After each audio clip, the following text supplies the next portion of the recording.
Spot నుంచి మరింత సమాచారం అందించేందుకు మా ప్రతినిధి సత్య అక్కడి నుంచి లైవ్ లో సిద్ధంగా ఉన్నారు. సత్య, ఏమిటి పరిస్థితిలో ఏమైనా మార్పు కనిపిస్తోందా? అధికారులు ఏమంటున్నారు?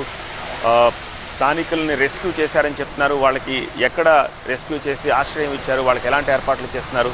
కంప్లీట్ డీటెయిల్స్ ఏంటి?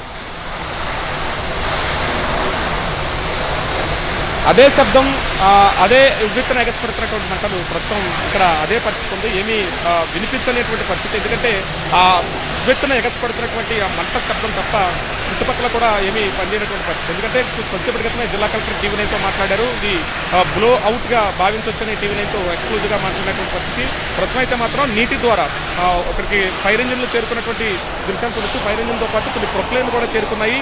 ఇక్కడ కొన్ని కాలువలు ఉన్నాయి. కాలువల ద్వారా నీటిని అంతా కూడా మళ్లించేటువంటి ఏర్పాట్లు చేస్తున్నారు. ఎందుకంటే ఇక్కడ వైఎన్జీసీ